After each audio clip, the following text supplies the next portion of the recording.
গাজীপুরের কাপাসিয়া টোক ইউনিয়নের দীঘাবো আমজাদিয়া ফাজিল মাদ্রাসায় 2025-26 শিক্ষাবর্ষের আলিম প্রথম বর্ষের ভর্তিকৃত ছাত্রছাত্রীদের নিয়ে অনুষ্ঠিত হয়েছে নবীন বরণ অনুষ্ঠান। প্রধান অতিথি হিসেবে বক্তব্য রাখেন গাজীপুর কাপাসিয়া 4 আসনে এমপি প্রার্থী ও বাংলাদেশ ইসলামী ছাত্র শিবিরের সাবেক কেন্দ্রীয় সভাপতি অধ্যক্ষ সালাউদ্দিন আইয়ুবী।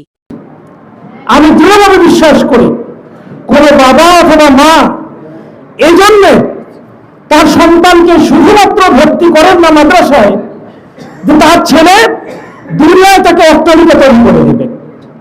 আমি এটা দৃঢ়ভাবে বিশ্বাস করি, প্রত্যেক বাবা অথবা মা তার সন্তানকে এই জন্য মাদ্রাসায় ভর্তি করেন যে তার সন্তান আল্লাহ তাআলা যে দোয়া আমাদেরকে শিখিয়েছেন, রব্বানা আতিনা ফিদ দুনিয়া হাসানা ওয়া ফিল আখিরাতি হাসানা।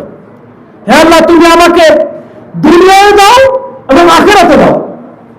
দুনিয়া এবং আখিরাতের সমন্বয়ে একজন সফল মানুষ হিসেবে গড়ে তোলার জন্য মাদ্রাসায় পিতা মাতা অথবা অভিভাবকরা তার সন্তানদেরকে ভর্তি করেন।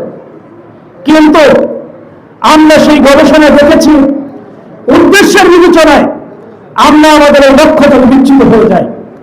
দুনিয়াকে প্রধান্য দিতে গিয়ে আমার মহান রবের সন্তুষ্টির মধ্য দিয়ে আখিরাতকে পাওয়ার যে প্রত্যাশা, সেখান থেকে দূরে সরে যাওয়ার কারণে মাদ্রাসা এবং মাদ্রাসার লক্ষ্য থেকে আমরা বিচ্যুত হয়ে যাই। সম্মানিত ভাই এবং বোনেরা আমার, রাসূল সাল্লাল্লাহু আলাইহি ওয়াসাল্লাম স্পষ্ট করে উল্লেখ করেছেন, কুন আলিমান আও মুতাআল্লিমান আও মুস্তামিআন আও মুহিব্বান ওয়ালা তাকুনুল খামিস।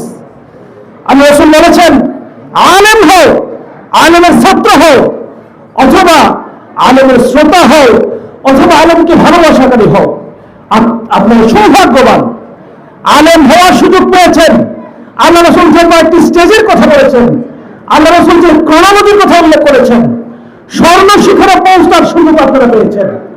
আলেম হওয়ার সুযোগ থেকে বঞ্চিত হয়ে আল্লাহ রাসূলের ডাক থেকে সাড়া না দিয়ে আপনারা দুনিয়া এবং আখিরাত দুইটা থেকে বঞ্চিত হবেন। আমি দেখেছি যে ভাই এবং বোনেরা মাদ্রাসায় পড়ে শুধু দুনিয়ার পিছনে ঘুরে দুনিয়াকে পাওয়ার চেষ্টা করেছে, দুনিয়া এবং আখিরাত দুই জায়গায় লাঞ্ছিত হওয়ার মতো নৈতিক অধঃপতনের শিকার তারা হয়েছে।